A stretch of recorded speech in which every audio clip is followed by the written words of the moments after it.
just calling to say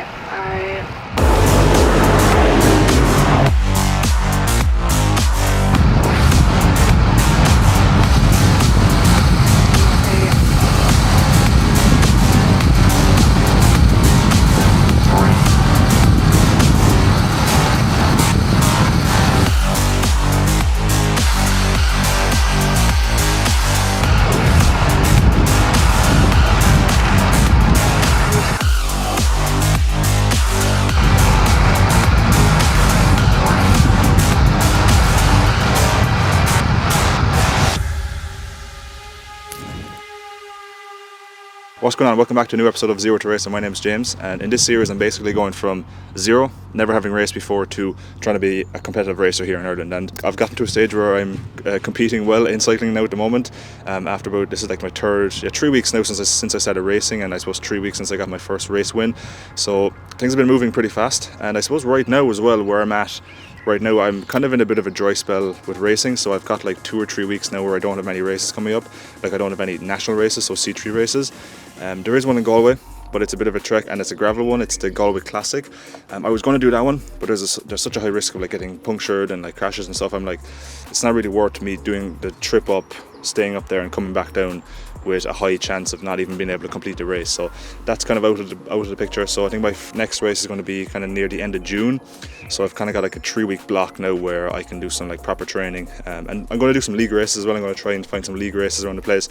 I know Blarney have their league races coming up, so they have like a league race every Wednesday. So that's one that I can do anyway in the meantime, so before I have any more C3 races. But right now I'm in Ballincollig because I'm going to the Sports Performance Lab, and we're going to do some testing. So I know that I have some imbalances when it comes to my lower body, especially around the hips and stuff. I know there's some issues going on there. Even John Crowley, when I got the bike fit, he noticed that there was something going on with my hips. I'm just watching you there now. There's a very, very slight pull on this side. That makes sense, yeah. There's something, yeah. There's just looking at your side, you don't mind me touching, you know. Oh no, you go for it, yeah. There's just a very, very slight pull, like as if you're going this way. Okay, very, very slight. So we'll have a look. And there's a bit of a dip going on. You never really work that left hip or anything, no?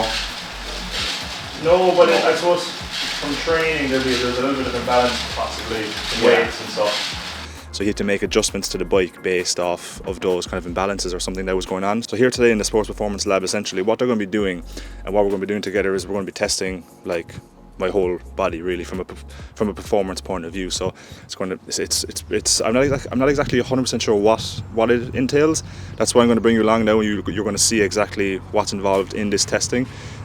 So like what their whole aim is, like they test athletes, seeing where their strengths and weaknesses are, and then put some form of program together for them so that they can get stronger in those weak areas and essentially avoid injury, perform better, and just be better athletes. That's what everyone wants, to perform better and get injured as little as possible. So that's kind of what they do here. So they've invited me up to do a session with them.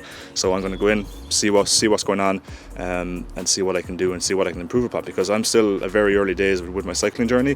Like I have been a GA athlete for a long time, and I've definitely picked up, a couple of imbalances, and I've had injuries here and there. So there definitely are things I can work on. I've spent a lot of time weightlifting in the gym, and even the slightest like lack of form when it comes to like lifting heavy weights, like that over time can compound, so there's definitely going to be areas here that they're going to point out and pinpoint for me that I'll probably have to work on. So this is a valve force train. It's kind of part of our valve suite we have here at the SPL Sports Performance Lab. So we use the force frame to record strength and power across a multitude of different exercises. Obviously these are kind of isometric in nature, so obviously your kind of constant tension is what we're looking for. Obviously these are kind of isolated into like single kind of body parts. Obviously we're going to focus on some of your hip movement because you kind of highlighted that in your pre-assessment form, but we're also going to do on like lower body stuff like our quads, our glutes, our hamstrings, kind of just get an overall lower body picture for you to kind of tailor your training around it. So that's going to be here, and then if you turn around behind you, just behind you, you have your valve force decks. So obviously later we'll pop over here and you'll see that.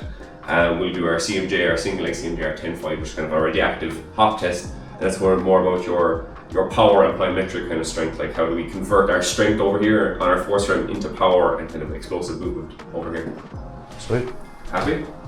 And so like what would be the main reason athletes would come here now? So one of the main reasons athletes would come here is kind of, there's 2 stages. So maybe in your scenario it's performance based. Obviously you're trying to get an idea of like where the kind of holes in their strength profile or holes in their like power profile that they need to adapt on. So a lot of athletes are very strong, but sometimes they fail to convert into power.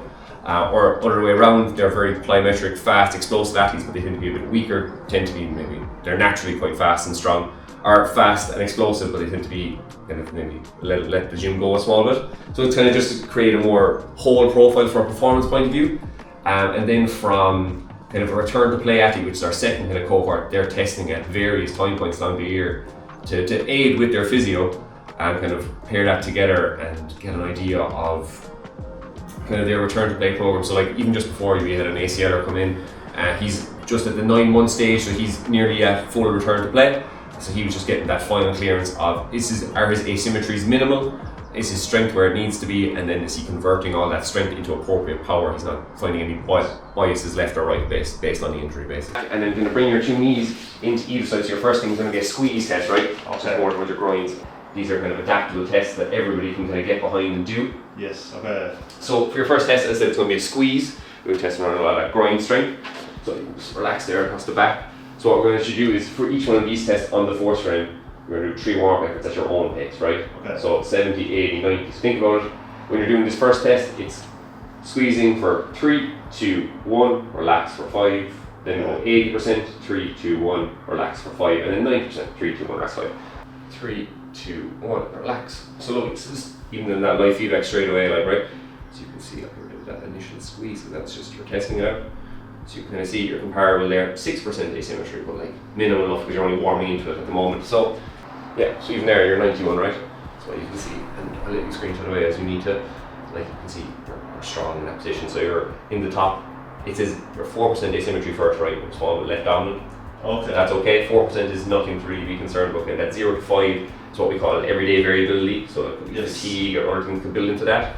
Whereas that 5 to 10 is that an area we need to investigate further, do another test that might highlight it. Okay. And then kind of anything 10 plus is kind of that injury risk area basically where one side is very dominant over the other basically. Yes, okay. So as I said, even with your last warm-up effort there, 4% asymmetry, nothing to really be concerned about. But then you can see your percentiles versus other people in your similar age bracket in this similar test. So you can see there your top 10% in both sides already. So okay, we'll go 3, 2, 1. Push, push, push, push, push, push, push, push, push, push, push, push, push, and release. Good. So even there, look, 0% asymmetry, 5, 5, 5, both sides. Okay. I think it's time to pack it up and go home. It's a good score. Nice lad. Yeah. So what are we doing? So this is hamstring biased. Obviously that initial test was groin. So this is hamstring. So as I said, we're trying to get a complete profile of you at the moment. So look for those angle there. Right. So just for this test, important. Toes to the sky. Yeah. Heel to bum. Not bridging up. It's not a glute bridge or anything, and we're not driving to our heel here. So important. It's kind of this movement opposed to this movement. We go 3, 2, 1. Push, push, push, push, push, push, push, push, push, push, push, push, push, push, push, push, push, and relax.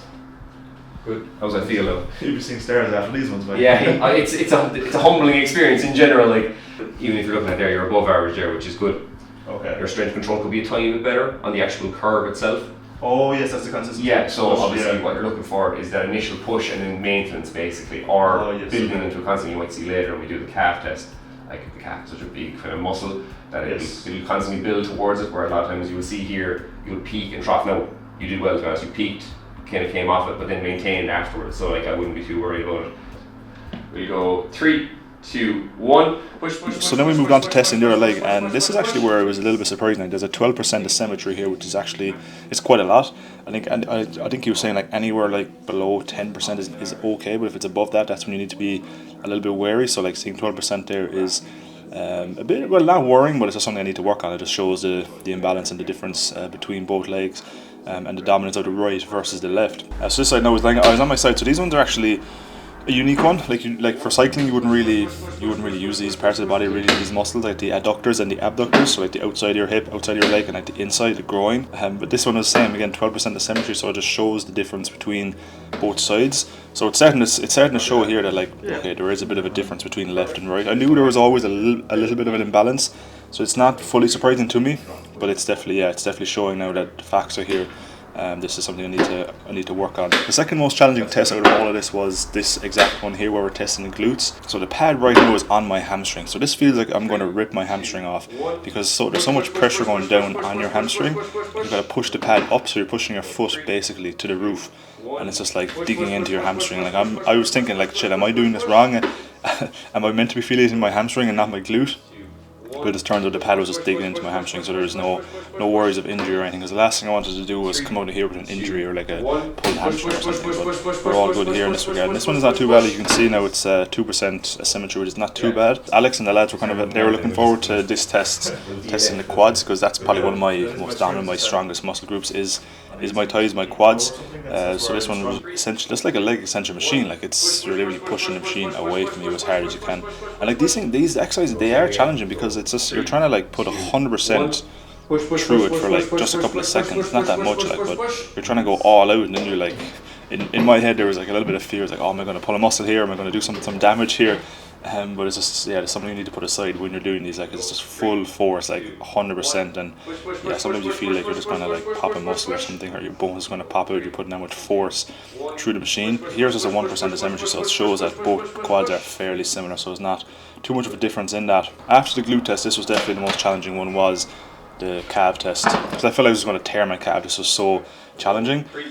Because it's just full force through the foot, through the ankle, and my calf felt like it was going to cramp up or something. It was a strange feeling, to be honest, when I was pushing that hard. And then when I was warming up, I was like, oh shit, I don't really want to go all out on this, because if I do, I'm going to do some damage to my calf. But there was just something all in my head, again, push through this. And this was a 0% asymmetry, so this is actually really, really good, showing that both calves are, you know, exactly the same in terms of force production and strength, so that's a great sign. So with all of those isolation exercises out of the way, I think this is where I was probably showing up the most and where I'm really starting to lack a lot, is just when you put it all together into one package and you try and do, you know, explosive jump, these kind of things, because, you know, one muscle group on its own, I mean, you never use just one muscle group on your own. Like when you're playing sports, or in my case cycling, like you're using a range of muscles at one time, you know what I mean? Calves, hamstrings, glutes, quads, you know. So then you want to be going to the single leg ones, where I was even more showing up. Like these were pretty tragic. Like even just doing them to start off was pretty challenging. I had to practice a couple of times to make sure my balance was pretty good, and then it was a case of, yeah, just kind of try and go as high as you can. And I think these were pretty pathetic for what I was expecting. I thought I'd get a little bit more height on these, but these ones are definitely something that I probably have to work on, need to work on. As you can see then, you know, jump, like there's a 14% asymmetry, so you can see I'm able to produce a lot more force through my right side versus my left side, and like that's not ideal. Like you want to be able to produce the same force through both legs, and especially when cycling, you know what I mean, it's such a unilateral movement where you're like each leg is working at a different time. Each leg needs to be as strong as another. Like if one's stronger than the other, that's when there's a lot of imbalances can come over time. So this is something I definitely need to be aware of and adjust my program to suit this. Well, all right. How's it going? Being exposed, you know, but yeah, there's no hiding here, no James. yes, facts, yeah. What's the standout? Asymmetry wise or non asymmetry wise? Asymmetry. So asymmetry, right side bias for his hamstring and his lateral glute, so his left weakness, 12% on both. Okay. Everything else is fairly 1 or 2%. Alright. And then his groin and his quads are stand out, and ankle stand out in terms of like their top 5% like for his age demographic. So have you done much jumping? we've done a few CMJs and stuff. Like technique is good. Small bias on his right hand side, more a controlling thing, I think, than we're getting at, more than a power issue. So these are some reactive pogo hops here. So these are, I actually do these quite a lot because I used to do these in my hurling and football days. I used to do a lot of these movements to make sure that the ankles were stiff and strong. And so I think I did do pretty well here. I was happy enough with how I was doing with these ones. I was getting a nice bit of height. So this is our last movement really, and this is again putting everything together really, like, you know, from the lower body to the upper body, and to see how much force we can produce through the whole body. And I haven't really done these really much. Like it's kind of like an isometric deadlift almost, like you're just trying to, so you're pulling the bar against the rack here, and it's a case of like just pull the shit out of the bar as much as you can, try and bend the bar. These were challenging. I found these were like difficult enough, and the position wasn't really, I don't know, I'm just used to doing deadlifts where you do like a full range of motion, so holding it near the top of the movement was kind of like a weird movement for me, a weird position to be in. So this is the full report that I received from them just like, I think a couple of days later.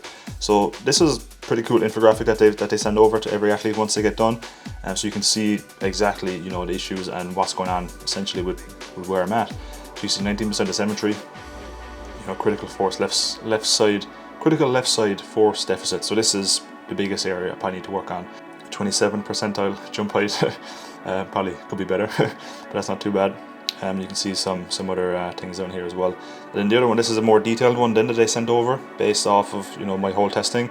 I'll have links to these down in the description if you want to see like the full in-depth of everything, if you want to see the whole lot. Like I'm sharing everything with you. This is what I'm doing. This is where I'm at. So you can check this out if you want. I'll have it linked below. You can read through it yourself. You can see specifically, you know, where I'm at and how they've kind of helped me essentially. For me, I just look at a couple of things here, like the asymmetry, 19%. They are very detailed, very, I suppose, scientific for what I'd be looking at. Someone like me, I just want to get on the bike and I just want to go. I just want to train. I don't really look into the numbers a lot, to be honest. These are some interesting findings, in fairness. And I suppose the things I'm looking at most, this is what I'm most kind of worried about really and focused on, are the training recommendations. So this is what they recommend I change and add into my gym program essentially. So you can see here, focus on unilateral loading, which is very important. And I think as a cyclist anyway, even if there's not a lot of imbalances, it's super important to be doing this as a cyclist. So things like split squats, single leg RDLs, single leg press, isometric, mid-thigh pull. So the ones that I was doing, just doing more of them like I did in the test. Explosive power, so counter movement jumps, trap bar jumps, shrugs, band assisted jumps. So you can see there's a lot of plyometric stuff, single leg stuff, and then these kind of the main strength, hip extension, abduction, barbell hip thrusts, 45-degree back extensions, cable hip abductions. So these are all very important things I need to add into my routine essentially, like, and then some hamstring stuff as well. So these are kind of some benchmarks that they kind of set for me, like this is where I'm at, and this is kind of where I should be aiming for then over the next while. I think it's usually like a case of about 90 days or something. This is kind of where I should aim to be, based off if I improve my training and get all these things in check, you know, and in the summary here. So yeah, it's not a great summary overall. Like I can definitely make a lot of improvements, but I mean I'm performing well on the bike. But if I want to get better, these are the sort of things that I need to be doing to definitely improve and stuff. So it's a fairly detailed report. I'm very happy with how the testing went. I'm actually making this little clip a while after I did the test, and I've already added in a bunch of these movements. Like, so that's the whole aim. Like, it's not going to be a night and day difference. You're not going to see these differences after a couple of weeks. This is something you need to do over a long period. Like, you know, especially when it comes to sports training, like, you got to be in it for a long time, long game. Don't expect to see changes in a month. You know, you got to be in it for a couple of months at least before you start to see the major changes that you want. And I've all the details about them in the description. Like, if you're in the Cork area, South Ireland, you can go visit them there. Actually, I highly recommend learning about this stuff for yourself, because it's going to make a massive difference. Like, this is going to help me take my performance to the next level now over the next couple of months and years as well, really. You know, these are things now that I'm learning that I probably wouldn't have known about if I didn't go and do this test. So these are the Cadex Max 40 tires, I think. I gotta double check this. I'm still super new to learning this stuff. Yeah, so the Cadex Max 40 wheel system, that's what these wheels are. And these are like super high-end wheels. Like, these are top of the range, top quality from Cadex. And they're like super light. Like, I'm surprised at how light they are. Like, I know my ones, the SLR ones, like those wheels are light, but these ones are different breed altogether. So we're going to throw these on. I think these are kind of more of a climbing tire than these kind of aero tires, or maybe TT tires, I'm not sure. So we do have different tires on this. We've got smaller tires. We got 28mm tubeless, so the Cadex aero tires on this. Yeah, so we're going to throw these on, see how they run. We got a 2-hour session ahead of us today. We got a threshold session, so we'll try them on. I'm not sure, like, will it make much of a difference for me? I mean, they are meant to be a big difference, like, so I'm going to go try them out. Like, I don't know much about the difference. Like, will this make a difference for me? We'll see. He does have lower gears on this, so the cassette is actually 11 to 36, I think, whereas my cassette on the bike there is 11 to 34. So I know this sounds a little bit different to the other wheels, so we got to do a bit of a test here. Let's see what they sound like. It's in the highest gear, so this should go pretty fast.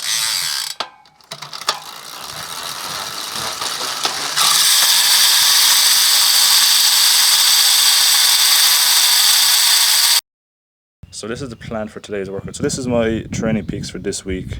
This is where I'm at. Yeah, this is a new week. So threshold hard starts plus finish. Tomorrow we have 3 hours endurance. Then we have some VO2 stuff on Thursday.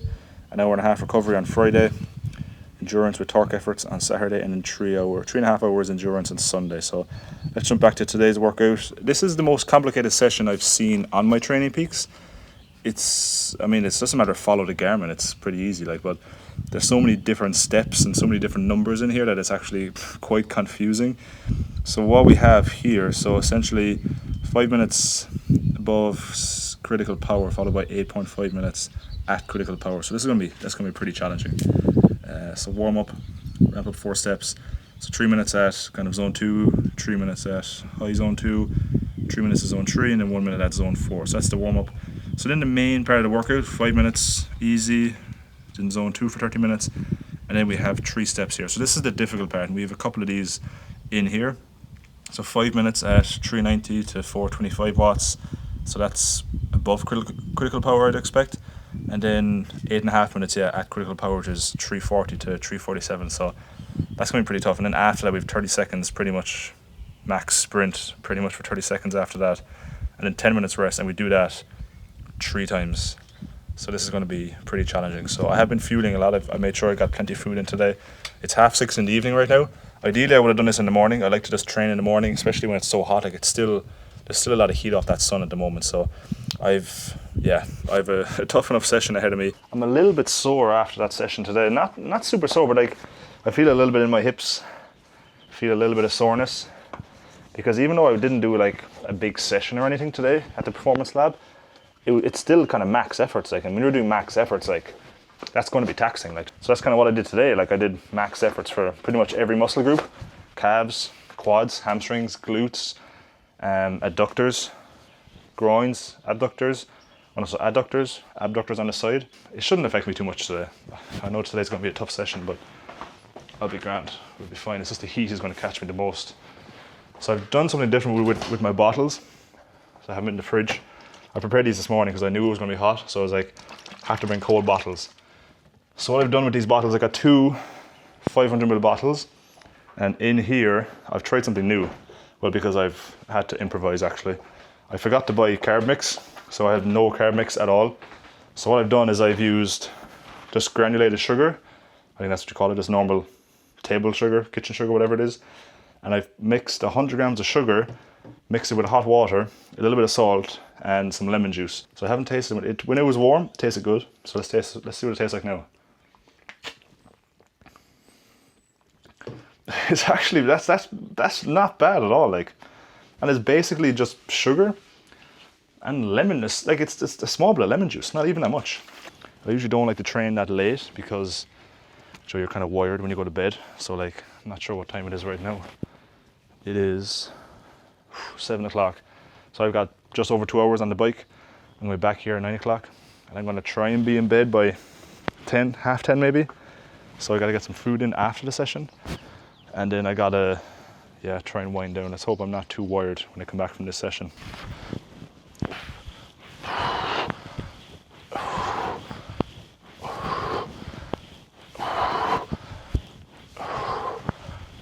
Oh man, the body is not feeling. I just know I've just done a lot of work on it. I feel like I've done a lot of heavy work on this. Ooh, that's a nice stretch there, man.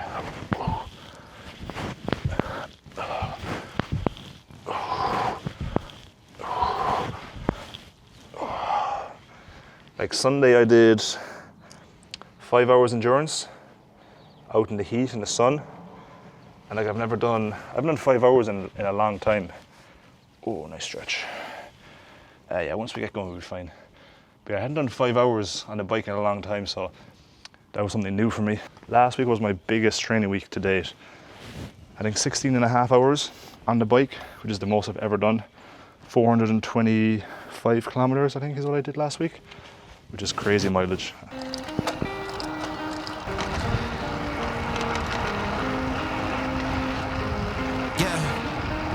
O sol nasceu, novo dia chegando. Estamos cantando. Vamos com fé, correndo atrás, sem medo, sempre sonhando.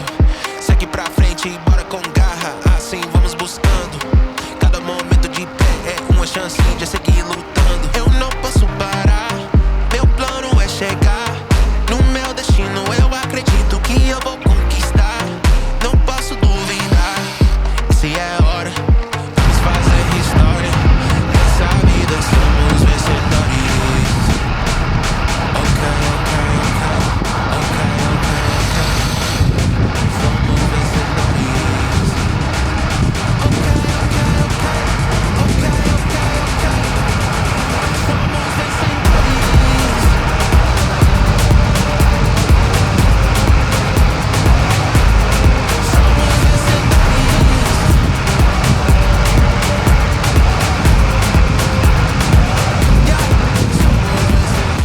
just finished up the first lot of efforts. That was complete torture, man. I haven't experienced that sort of pain in a while. Like, I knew my legs were a little bit, they weren't exactly on the ball. Like, I'm still carrying some tiredness from last week. I kind of felt that already. But man, this was a different level of pain. Like holding, I was trying to hold like 400 watts, around that number. Once I saw the 4, I was happy enough. I think it was 4 to 420 watts is kind of what I was aiming for. I had the range on my Garmin here that was kind of showing me what range to stay within. That wasn't so bad, it was 5 minutes. Then we went down to 8.5 minutes, trying to hold like 340 watts, which was okay for the first couple of minutes, but then it started to get real tough, man. Real tough. I started to see the numbers drop a small bit. I started to dig really hard. I still got 2 more of these. And I was finished the 8.5 minutes, I was like, oh man, thank God. And then I realized I had a 30-second sprint, like all out. So I don't know what sort of numbers I was doing. I was just like, oh shit, let's go.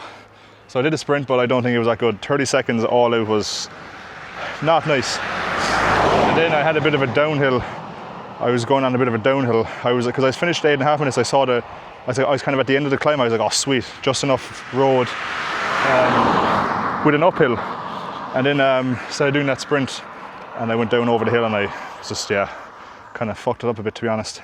Not overly happy with that, but the whole effort overall was pretty good. As that sprint, it wasn't great. Like, I was seeing 500 watts near the end of that sprint. We're meant to be holding 1,000 to 1,300, I think, or something around that. So that's not very good. But we'll keep going. We have another 7 or 8 minutes of recovery here. Then we're into the next lot of efforts. I'm going to go down the hill so that I can do the next one coming back up the hill. We're here in Scardone. If you're familiar with the area, I'm currently at the very top of Scardone right now. This is where I like to do my efforts because it's a nice 12-13 minute climb, and it's nice. It's just constant. It's where I did my testing before. This is a constant pull, so it's nice to get some consistent. Because I like doing the efforts on a climb is far easier than doing it on a flat. My glasses aren't outside the helmet strap, so that's highly illegal apparently.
And we are done. Well, almost done. Another 5 or 6 minutes and we're back home. That took a lot out of me. Honestly, that was, I mean, it wasn't as grueling as I had thought it would be from the start. like I think it was just super difficult to get pushed through them, trying to keep the numbers up. And I had to stop a couple of times when I ran out of hill and I was on a downhill. Like it was just super hard to keep above the watts because I didn't have enough gears to push that much power. So I had to like stop my Garmin, get to the bottom of the hill, or else go back down the hill so that I could go back up the hill again while keeping the same power. So I had to kind of play with that a little bit. So there was a little bit of rest period in between that, in between the last one, just trying to make sure I was doing it on a hill. There was a few hills I thought would be long enough, but when you're going that fast and you're pushing that much power, I seem to be going up the hills faster than I had expected. Because when I usually go up those hills, I'm probably doing like zone 2. So it's a lot faster when you're pushing 200 watts more up those hills. And you know what? It feels good to be going fast up those hills. Like there's some crazy climbs that I just take all day to go up, and I'd usually be standing going up those hills, and to be seated and to be pushing good power and to be flying up those hills, that's definitely the satisfying part. So it might be absolute pain, but you can find the joy in all those painful moments. And I'm sat right here now overlooking this spectacular sunset. This is magical. Field barley right here, and that's just majestic. Not a bad view to take in after almost 2 hours of pain. To be honest, I think this has been one of the most difficult workouts I've had in a good while that I can remember. Anyway, I remember I had a sprint session when I did the bike fitting. If you watch that video, and that absolutely killed me. I remember being at the end of those sprints, not knowing if I was going to be able to make it back home. Like the 30-second sprints I had at the end of these sets, like I wasn't able to push like full whack. So like I wasn't absolutely like it was a different kind of fucked after these sprints, because the other sprints I was like kind of somewhat fresh and I was just kind of all out full power, whereas these ones my legs are already completely gassed. So I wasn't able to push the same power, so it was a different kind of effect, if that makes sense. I'm not sure if I'm explaining that well or not, but that's just kind of how it makes sense in my head. So I don't know if I can get that across to you or not. Half the stuff I say, you probably don't even understand what I'm saying. Okay. Somos vencedores. Okay. Somos vencedores.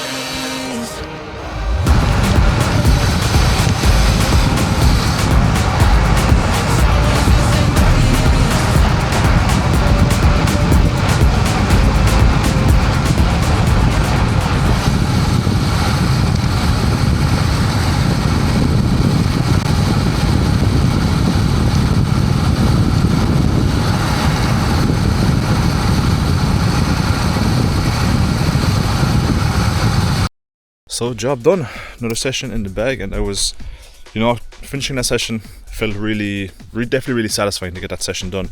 Those super difficult sessions that you just gotta really dig deep and find something more to get it done.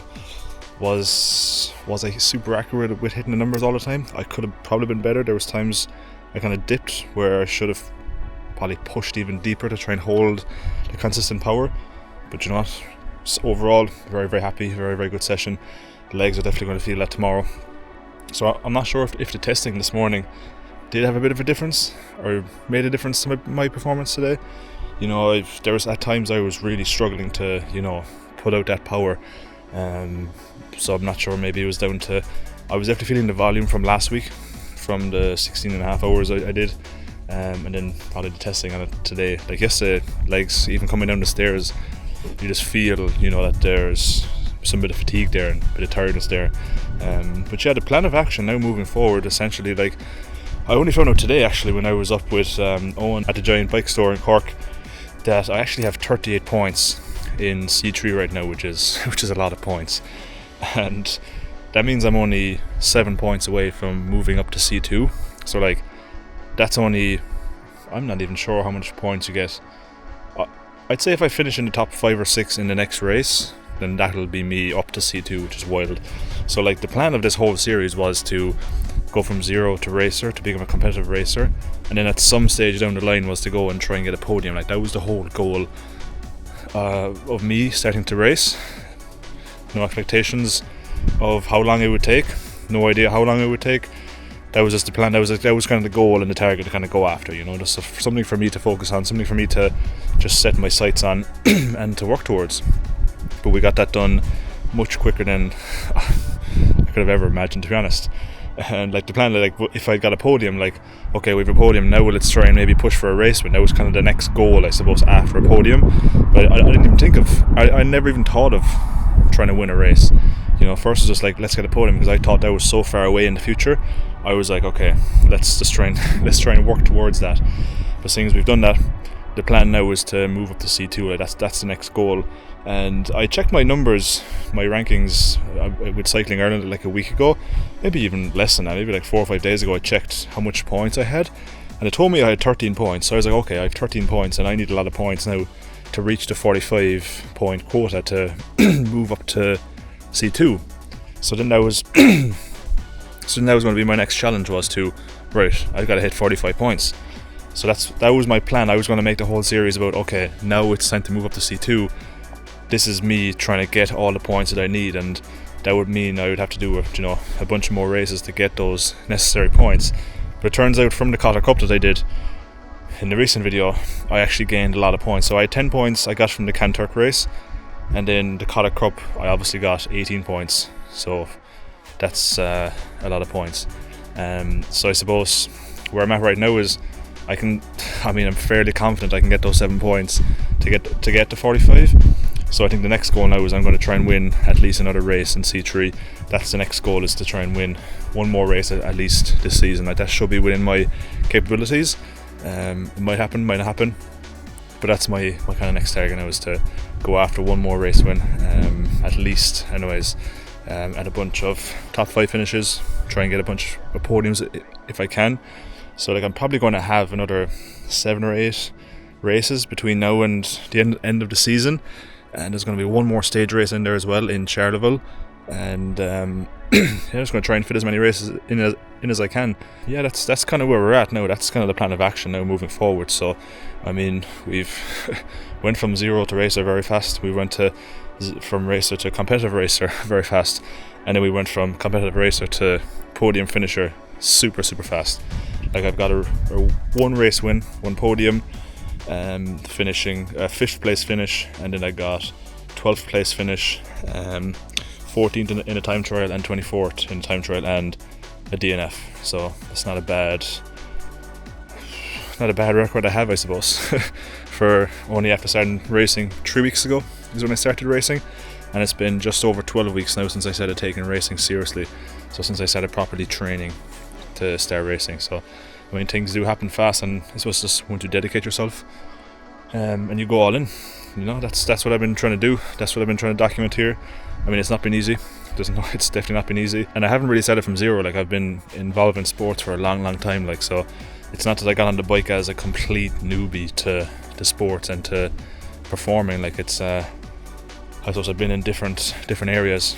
Cycling is just somewhere where I could put all of my strengths together into one place, like power, endurance, even just mental, like